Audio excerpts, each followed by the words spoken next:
যেই রক্ত দিয়েছে সেই কিন্তু মনে করে দেশটা আমার কথা মতো চলতে হবে, I am the only stakeholder. এটা বাংলাদেশে না, পৃথিবীর যে না কোনো কিন্তু দেশে ফারুক ভাই কথাটা কি? এই কথা তো বারবার পাল্টাইলে হবে না। ওই সময় তো কথাইটা ছিল না যে তুই হিন্দু হইলে আমার পাশে আসতে পারবি না। না না, আমি আসছি। তুই আদিবাসী নামই কইতে পারবি না, তুই মেয়েই হইতে পারবি না। আমি আসছি, যখন অভ্যুত্থান শেষ হয়ে যায় তখন আপনি তো রক্ত দিয়ে ওকে সরিয়েছেন, এটা বাংলাদেশ না। আপনি মানে ইউরোপের দেশে যত জায়গায় বিপ্লব হয়েছে সেখানেও দেখেন বিপ্লব পরবর্তী সময়ে কি পরিমাণ মানুষের কল্লা কাটাকাটি হয়েছে, এটা বাস্তবতা। আমরা একটা ইউরোপিয়ান সমাজ তো আর তৈরি করতে পারিনি। রাইট। এইটা কেন হয়? যখন বিপ্লব বা রক্ত দিয়ে কেউ কিছু বদলায় তখন সে মনে করে এটা আমার স্টেক। মুক্তিযুদ্ধের পরে কি হয়েছে? মুক্তিযুদ্ধের পরে যারা দেশ স্বাধীন করে এসছে ওরা অস্ত্র হাতে ধামধাম গুলি করে নেই মানুষকে, এটা স্বাভাবিক। কেন করেছে? আমার বাবাদের কাছে গল্প শুনেছি, কারণ ও মনে করে আরে আমি দেশ স্বাধীন করছি, কথা আমার মতো চলতে হবে, তুমি কে ভাই? এইটা ঘটে। এটাকে আমরা রিয়ালিটি ধরে নিয়ে যদি বসে থাকি কোনো অ্যাকশন না নিয়ে, তাহলে আপনি বলবেন সরকার কাজ করছে না, কিন্তু আপনি তো দেখেন সরকার অ্যাকশন নিচ্ছে। আপনি দেখেন না, আচ্ছা ফারুক ভাই, আপনার ব্যাখ্যা আমি বুঝছি, কিন্তু আমি যে মোস্তফা সরোয়ার ফারুকীকে চিনি, যে মোস্তফা ফারুকী আমার বন্ধু, পথ প্রদর্শক, অনেক দিনের, মানে আমি অনেক কিছু যার কাছ থেকে শিখি, সে এই যে এখন স্বরাষ্ট্র উপদেষ্টা আসে তার কথা শুনলে হাইসেই মরে যেত, আমি শিওর।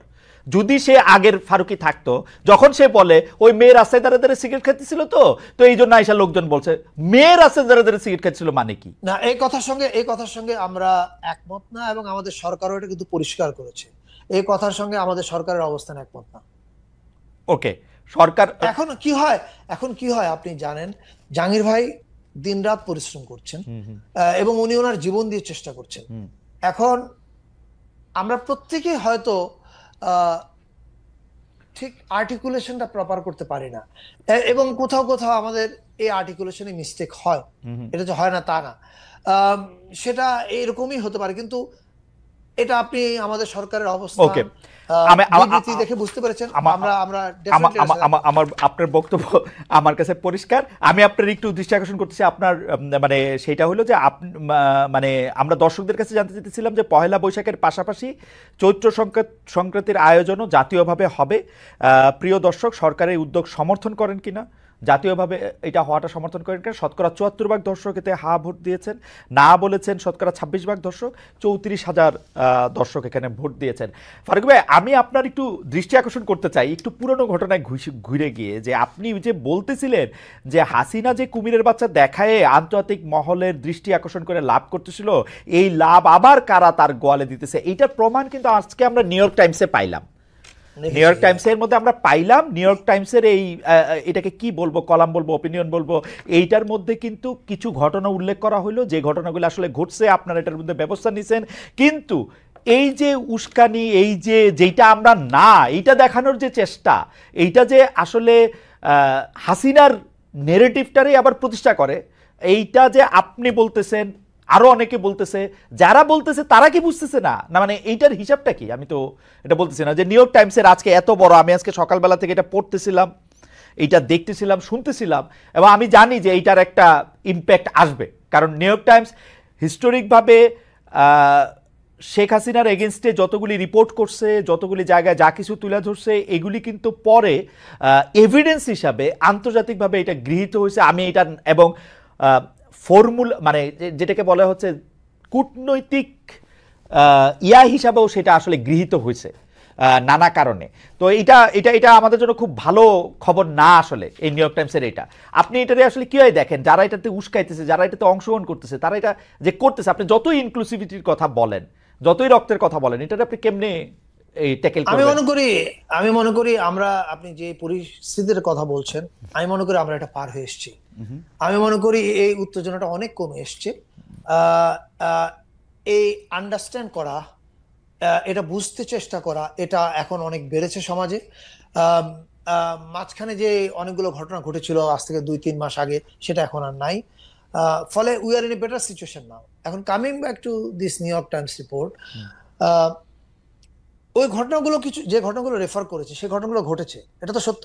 পাশাপাশি এটাও তো সত্য যে প্রায় ৩,০০০ মেয়েদের ফুটবল খেলা সারা দেশে হয়েছে। একটা যেমন বন্ধ হয়েছে, যেটা আবার রিম্যাচ হয়েছে, এটা যেমন সত্য, 3000 খেলা হয়েছে, এটাও সত্য। সারা দেশ জুড়ে সাংস্কৃতিক অনুষ্ঠান হচ্ছে, এটাও সত্য।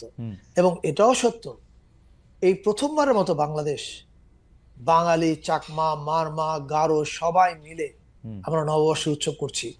This is an example of inclusivity. এবং এটাও সত্য, এই প্রথমবারের মতো 54 বছরের ইতিহাসে শিল্পকলা একাডেমিতে চাঁদ রাতের উৎসব হয়েছে, সিটি কর্পোরেশন ঈদ মিছিল করেছে। এবং সামনে, আবার বলছি, সামনে অন্যান্য ধর্মের বড় উৎসবগুলোতে সাংস্কৃতিক অনুষ্ঠান হবে। ওকে, এটা বোঝাতে চাইলাম এটা দিয়ে যে আমরা আসলে একটা ইনক্লুসিভ বাংলাদেশের দিকে আগাচ্ছি।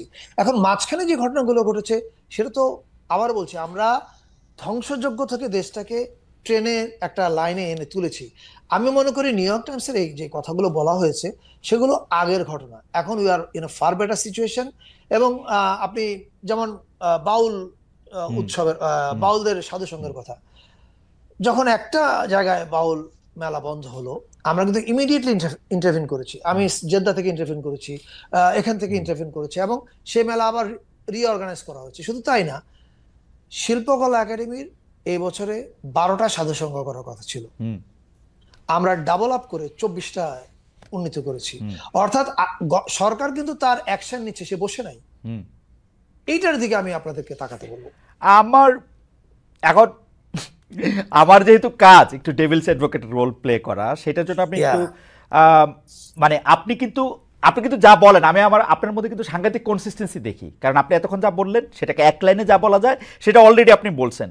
সেটা আপনি বলছেন কি, ধর্ম সংস্কৃতির মধ্যে ফ্যাসাদ বাঁধিয়ে রাখা হয়েছিল, আমি আপনাকে কোট করলাম। কিন্তু এই ফ্যাসাদের দায় কি শুধু গত 15 বছর সরকারের উপর রাখবেন, নাকি আমি আপনার স্পেসিফিক প্রশ্ন করতে চাই, যাদের কারণে সোহেল হাসান গালিব কবি, সরকারি কর্মকর্তা, এখনো জেলে, মানে তার একটা কবিতার ভুল ইন্টারপ্রিটেশন আর সঠিক ইন্টারপ্রিটেশন আমি জানি না, কিন্তু সোহেল হাসান গালিবরে যারা জানেন তারা জানেন তিনি অত্যন্ত মানে মানে মানে ধর্মবিশ্বাসী লোক। ধর্মবিশ্বাসী না হলেও কি ক্ষতি আমি সেটা জানি না।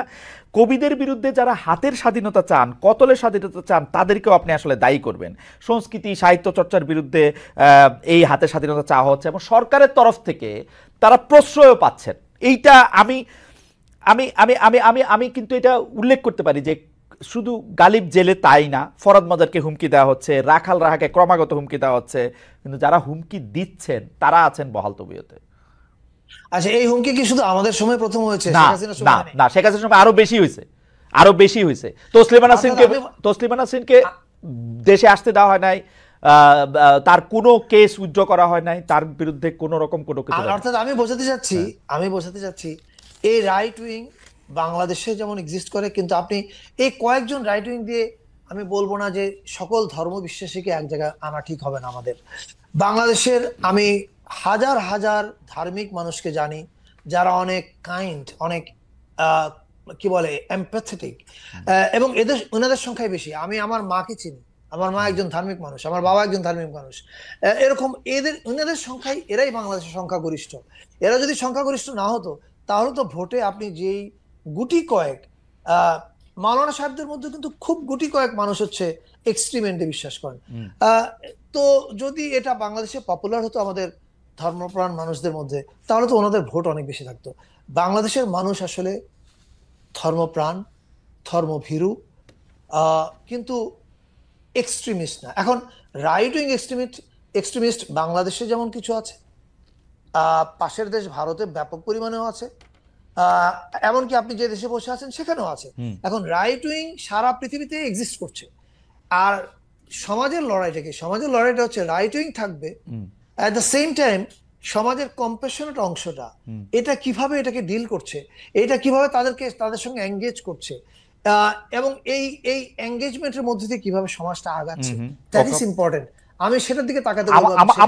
আমার শুধু মাঝে মাঝে মনে হয় যে আপনাদের আমলে এসে রাইট উইংটা মেইন স্ট্রিম হয়ে গেছে কিনা। আপনি আগের সরকারের কথা বলতেছিলেন, আগের সরকারের সাংঘাতিকভাবে, আগের সরকারও কিন্তু সাংঘাতিক রকমের রাইট উইংরে প্রশ্রয় দেওয়া জায়গায় ছিল নানা কারণে, মানে এক্সট্রিমিস্টদের একদিকে উস্কায় দিয়া, মানে আছে না একটা ওঝা হইয়া ঝাড়ো আর সর্প হইয়া দংশন করো, দুইটা রোলই ছিল সেই সময়। কিন্তু আপনাদের সময় কি, কারণ তাদের ওটা লাগতো ক্ষমতা থাকার জন্য, আপনাদের তো আর সেটা লাগতেছে না, কিন্তু তারপরও রাইট উইং এক্সট্রিম মানে মেইন স্ট্রিম হইতেছে কিনা আমি তো বুঝি না। যেই ধরনের কথা আপনি বলতেছেন যে শতকরা বেশিরভাগ ধর্মপ্রাণ মুসলমান এগুলি বিশ্বাস করে না, কিন্তু যেসব ধরনের কথা তারা বক্তৃতায় বলতেছেন, আমাদের অনুষ্ঠানে এসে বলতেছেন যে হ্যাঁ এটা কতল করতেই হবে, এটা মারতেই হবে, এটা হবে না, এটা এটা সেই, আপনারা তো খালি এগুলি শুনতেছেন। আপনি যদি আপনি আমি প্রথমে বলি যে সরকার ডেফিনেটলি, আপনি যে বলেন যে প্রশ্রয়, এটা প্রশ্রয়ের মধ্যে সরকার নাই। দ্বিতীয়ত আমি আবারও বলি, যে কোনো সমাজে এই যে রাইট উইং আছে, ইন এনি সোসাইটি, এই রাইট উইং এর সঙ্গে সমাজের কম্পোজিশনাল অংশটা কিভাবে এঙ্গেজ হচ্ছে, দ্যাট ইজ ইম্পর্টেন্ট। ওকে। আমি আমি আপনাদেরকে আশার দিকে তাকাতে বলবো। আপনি আশার দিকে তাকান। বাংলাদেশের এখনকার আমরা যে যে কয়দিনে সরকারের দায়িত্ব পালন করছি বা সামনে যে কয়দিনে আমরা করব, আপনি সেখানে যদি দেখেন যে সরকার এই জিনিসগুলোকে ব্যবহার করছে, সরকার উস্কে দিচ্ছে, তাহলে আপনি সরকারের দিকে আঙ্গুল তুলতে পারবেন। কিন্তু সমাজে এরকম উপাদান তো